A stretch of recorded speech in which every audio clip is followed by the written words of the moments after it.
Bismillahirrahmanirrahim. Alhamdulillahirabbil alamin. Alhamdulillahilladzi hadana li hada wa ma kunna linahtadiya laula an hadanallah.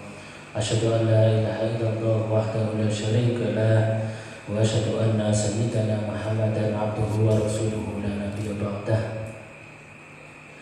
Allahumma shalli wa sallim wa barik ala sayyidina Muhammadin wa ala alihi wa sahbihi ajma'in. Faqala Allah ta'ala fi kitabil karim wa huwa asdaqul qailin. A'udzu billahi minasyaitonir rajim. Bismillahirrahmanirrahim. Innallaha wa malaikatahu yusholluna 'alan nabi ya ayyuhalladzina amanu shallu 'alaihi wa sallimu taslima. Jamaah salat subuh dan dilanjut jamaah Kulsum yang insyaallah dirahmati Allah Subhanahu wa taala. Amin. Wa sayyidil akh, tidak lupa guru kita yang senantiasa kita hormati, kita taklimi, Bapak Ustadz Hana, Bapak Ustadz Sugini, ma'ada'anallahu bi kulli hayatin. Puji syukur mari kita panjatkan kehadirat Allah Subhanahu wa taala yang telah memberikan semua rahmat, nikmat, inayah dan hidayahnya kepada kita,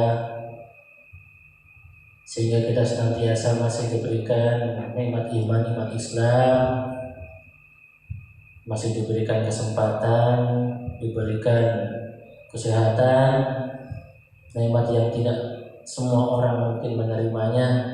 Kita termasuk ke dalam golongan orang yang masih diberikan kesempatan untuk bisa bertaklim. Maka pantaslah kalau kita sama-sama mengucapkan hamdalah Alhamdulillahirabbil alamin. Shalawat dan salam senantiasa kita aturkan kepada junjungan kita Nabi besar Muhammad sallallahu alaihi wasallam. Allahumma shalli wa sallim wa barik ala sayyidina Muhammad. Jamaah, nikmat kita datang di Kulsum seperti ini itu mempunyai keistimewaan dibanding orang-orang yang mungkin amalannya itu membaca Quran saja. Jadi kalau misalnya dibikin perbandingan komparasi itu, orang yang membaca Quran itu berpahala. Jangankan baca Pak, dengar aja itu udah pahala mendengarkan. Tapi ada yang derajatnya itu lebih di atas orang yang sekedar baca dan sebatas mendengarkan, yaitu menghadiri taklim. Kalau membaca dan mendengar itu satu. Apa itu pahala mendengar, pahala membaca? Satu hurufnya 10. Itu dapatnya. Tapi kalau datang itu taklim, karena menuntut ilmu itu hukumnya wajib Pak. Sementara membaca Al-Quran itu sunnah muakkadah, sehingga menuntut ilmu itu lebih tinggi. 4 keistimewaan yang Allah berikan orang yang mendatangi majelis-majelis taklim. Yang pertama, pahalanya itu sendiri, pahala mendengar dan membaca. Karena kalau dalam taklim hampir pasti faqala ta'ala fi kitabil karim, ada yang membacakan pasti kalam-kalam Allah Subhanahu wa taala. Kalau tidak, mungkin waqala Nabi sallallahu alaihi wasallam, bersabda baginda Rasulullah sallallahu alaihi wasallam. Dan semua yang baginda Rasulullah sampaikan itu murni datang dari Allah Subhanahu wa taala, bukan dari nafsu beliau, bukan dari keinginan beliau. Semua dari Allah, diturunkan lewat Jibril kemudian kepada baginda Rasul.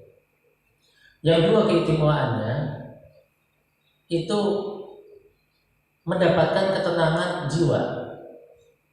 Hati dan jiwanya itu tenang. Makanya orang yang bertaklim itu insya Allah memberikan ketenangan, obat hati. Yang ketiga, itu dikelilingi oleh malaikat-malaikat.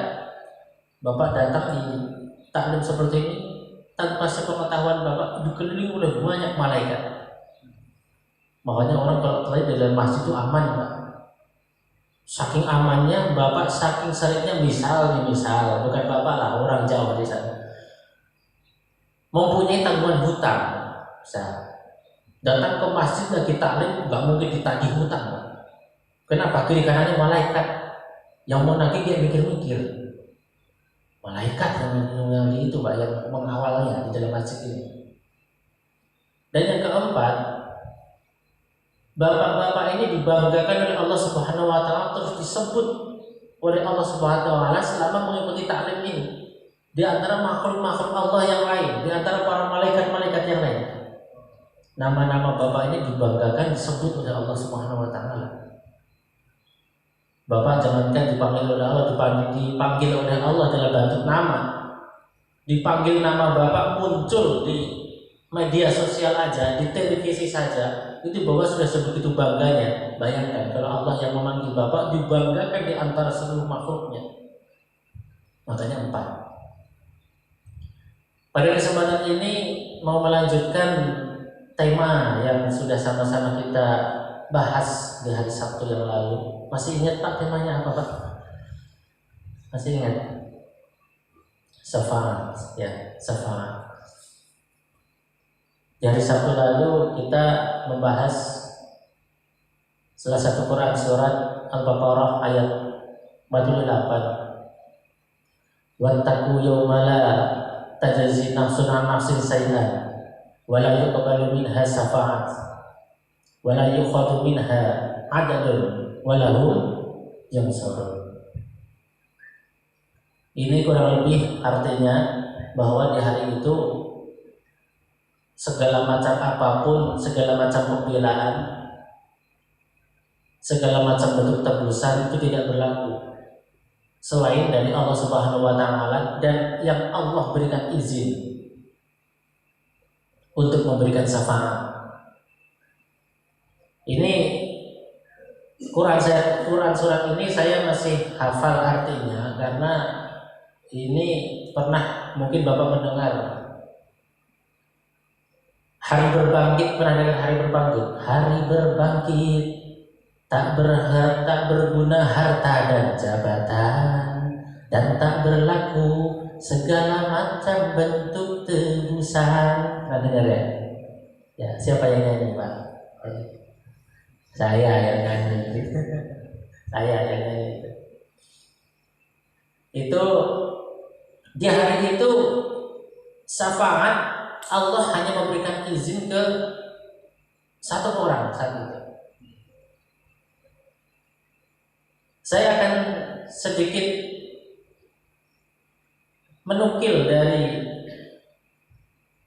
salah satu kitab Tafsir Ibnu Katsir juz 4, yang mana di dalam kitab ini dijelaskan qala Imam Ahmad hadatsana Hajjaj bin Muhammad wa ibnu Ja'far qala hadatsana Su'bah an Qatadah an Abbas an Abu Hurairah radhiyallahu taala anhu anna Rasulullah sallallahu alaihi wasallam qala Imam Ahmad berkata, menceritakan artinya qala Imam Ahmad menceritakan Imam Ahmad hadatsana Hajjaj bin Muhammad bahwa ternyata telah mengatakan kepada kami Hajjaj bin Muhammad wa Ibnu Ja'far dan Ibnu Ja'far.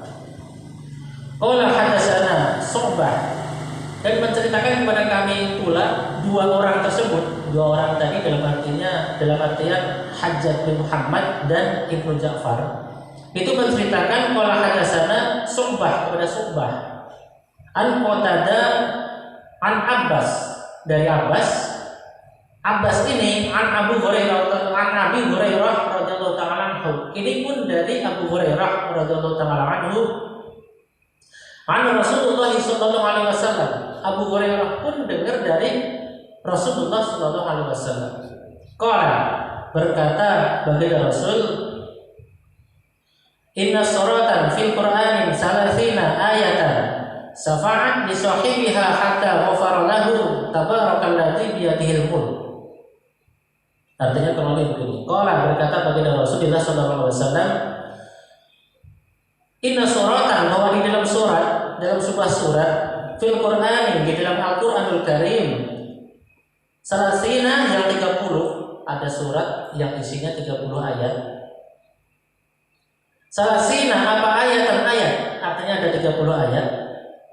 Syafaat. Apa itu syafaat? Itu memberikan syafaat. Memberikan syafaat. Jadi selain baginda Rasul itu di sebelum kiamat datang itu ada yang bisa memberikan syafaat.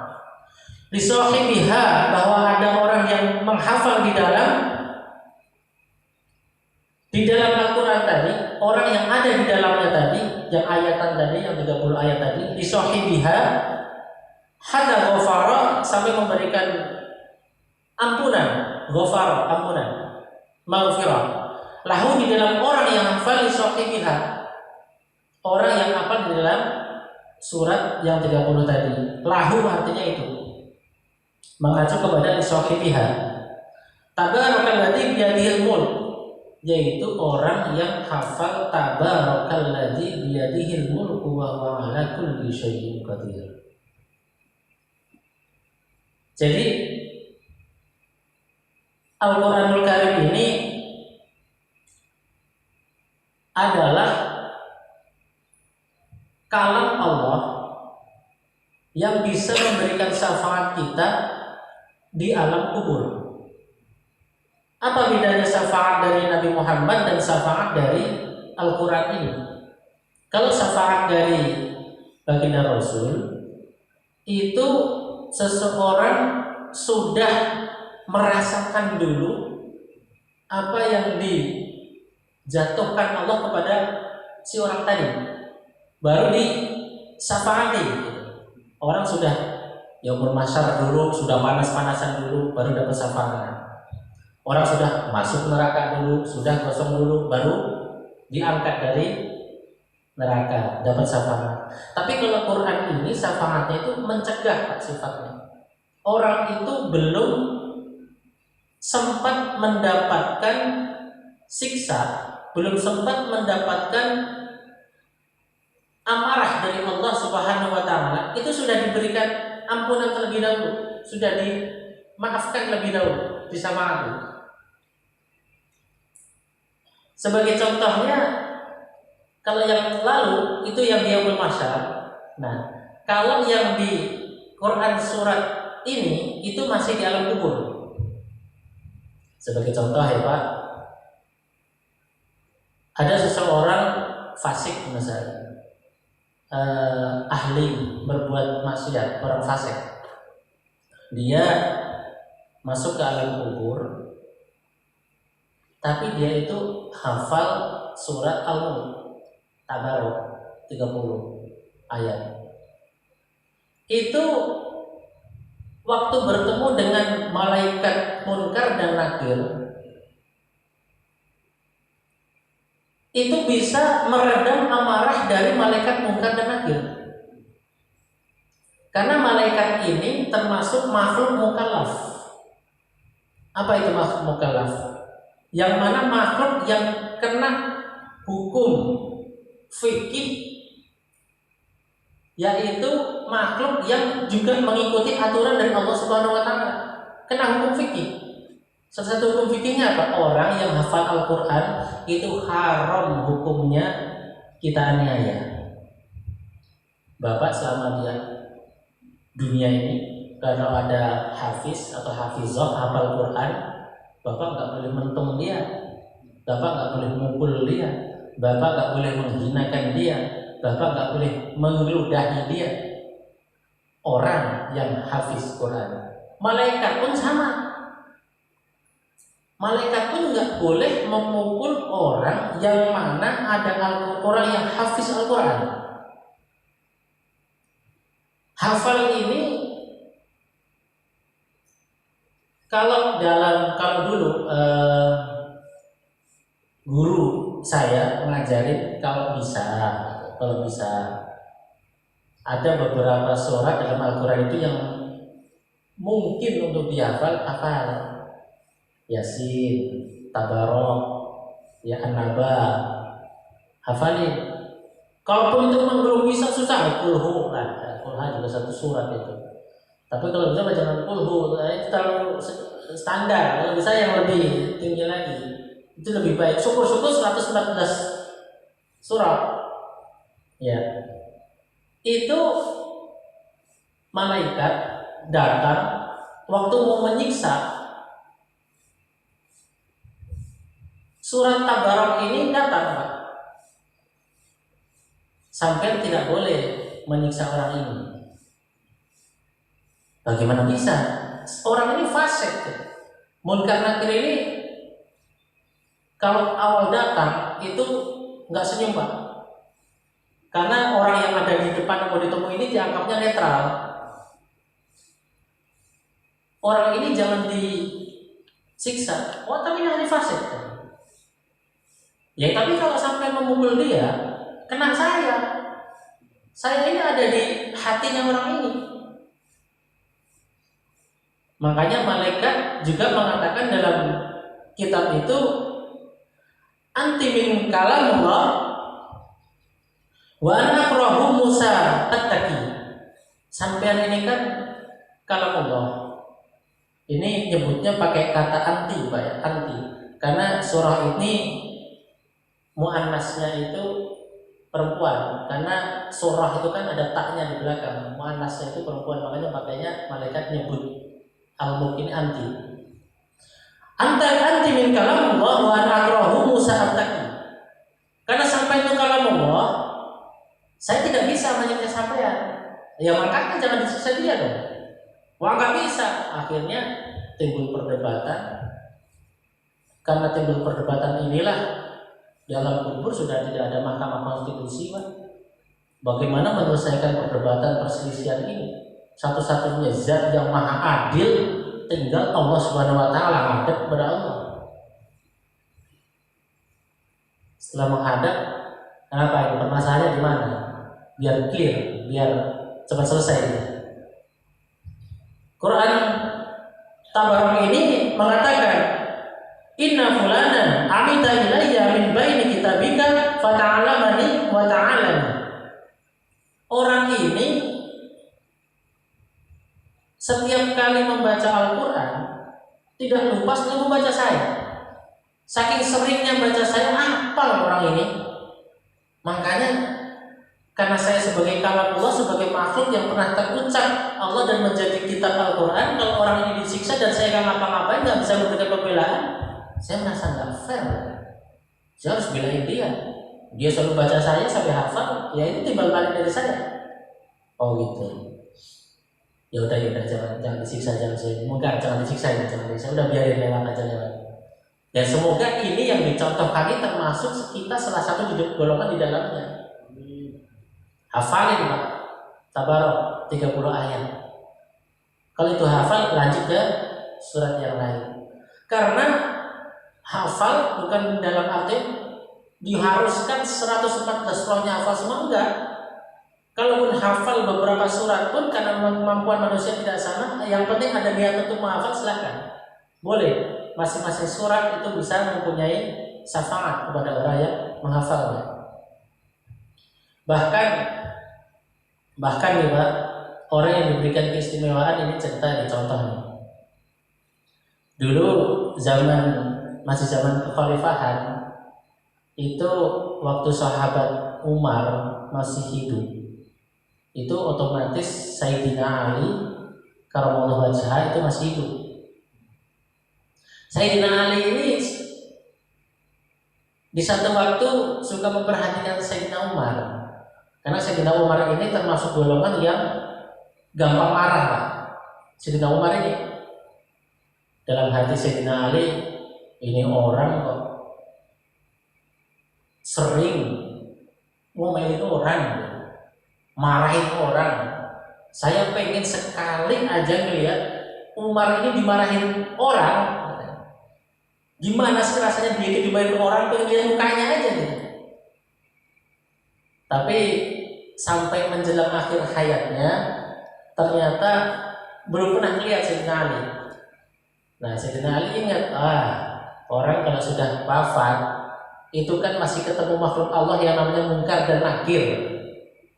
Nah, saya memohon kepada Allah karena kesolehannya beliau itu meminta kasih. Kasaf ini supaya bisa menyaksikan saat ditanya sama malaikat Munkar dan Nakir. Karena Munkar dan Nakir ini kalau nanya, nadanya itu sedikit membentak. Bahkan waktu pertama datang malaikat itu, kalau Bapak pengen tahu malaikat itu seberapa seremnya sih Munkar dan Nakir ini, kan belum ada yang pernah ketemu ya Pak? Belum pernah.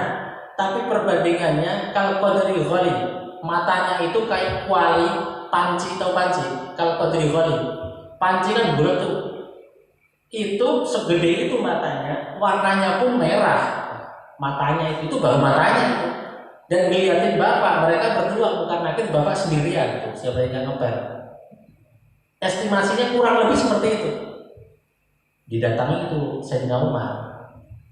Karena dengan kesolehannya yang menantu Nabi Sayyidina Ali ini, diberikan kesempatan Kasaf tadi untuk mengetahui Umar waktu di audisi sama Munkar dan Nakir. Waktu datang, bukannya Umar yang takut Pak, bukannya Umar yang takut, tapi malah malaikat yang diteror sama Umar. Sampai siapa? Pelan-pelan dong kalau nanya, kalem aja. Dan sampai siapa? Saya Umar. Umar siapa? Saya sahabatnya, saya temannya kekasihnya Allah Subhanahu Wa Taala. Jadi yang dibangga-banggain temennya. Biasa kayak Bapak kalau misalnya lagi ada razia ketangkep, saya temannya Bapak ini gitu dia. Nah ini yang dibanggain itu temennya. Saya itu temennya baginda Rasulullah Sallallahu Alaihi Wasallam, kekasihnya Allah Subhanahu Wa Taala. Sayyidina Umar maka siapa itu Munkar dan Nakir menghadap lagi kepada Allah, ya Allah, saya itu mau nanya ke orang itu, mau audisi, mau ngasih 6 pertanyaan ke dia, belum dia nanya, dia malah nyuruh saya. Emang dia ngaku siapa namanya? Ngakunya katanya temennya kekasihnya sampean ya Allah. Ya wis kamu itu ya agak rada inilah tata krama lah sama itu. Itu temannya kekasih saya. Jadi malaikat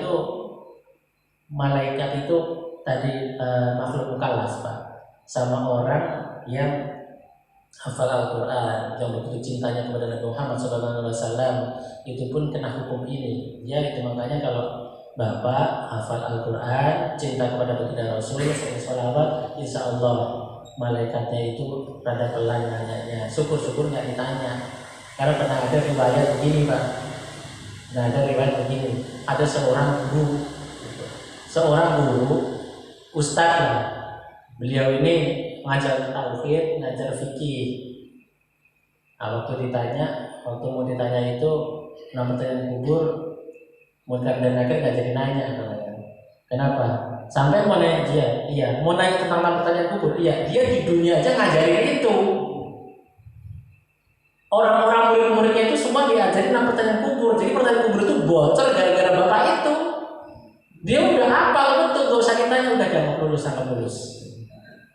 Jadi selama masih kita punya kesempatan ini, mari Pak, kita perbanyak ikhtiar dengan menghafal surat Al-Quranul Karim. Tidak dituntut harus semuanya hafal, setidaknya kita ada ikhtiar. Allah melihat ikhtiar kita Pak. Kalaupun Bapak nanti hafalnya cuma 113 surah, ya nggak apa-apa, nggak harus 114 surah. Ya, setidaknya sudah ada ikhtiar. Ya, semoga kita semua di sini nanti mendapatkan pertolongan kubur, mendapatkan syafaat dari Al-Quran, dan nanti waktu di akhirat nanti mendapatkan syafaat lagi dari baginda Rasulullah Sallallahu Alaihi Wasallam. Suratul Mumtahinah, wallahu a'lam bishawab. Ini saja yang dapat saya sampaikan. Kurang lebihnya saya mohon maaf. Kalau yang saya sampaikan ini benar, itu ilmunya datang dari Allah Subhanahu Wa Taala yang dilewatkan oleh guru-guru saya terdahulu dan oleh orang-orang yang pernah mengajari saya. Kalau yang saya sampaikan ini salah, ini murni dari pribadi saya sebagai hamba yang dhaif. Kita tutup dengan kifaratul majlis. Subhanakallahumma wa bihamdika asyhadu an la ilaha illa anta astaghfiruka wa atubu ilaik. Astaghfirullahaladzim, astaghfirullahaladzim, astaghfirullahaladzim. Allahumma salli wa sallim ala sayyidina Muhammad wa ala ali sayyidina Muhammad. Allahumma ij'al jam'ana hadha jam'an marhuma wa tafarraqana min ba'dihi tafarraqan ma'suma. Raditu billahi rabba wa bil islami dina wa bil Muhammadin nabiyyan wa rasula. Rabbi zidni ilma warzuqni fahma. Rabbana atina fid dunya hasanah wa fil akhirati hasanah wa qina adzabannar. Subhana rabbika rabbil izzati amma yasifun wa salamun alal mursalin walhamdulillahi rabbil alamin. Wallahul muwaffiq ila aqwamit thariq. Wassalamu alaikum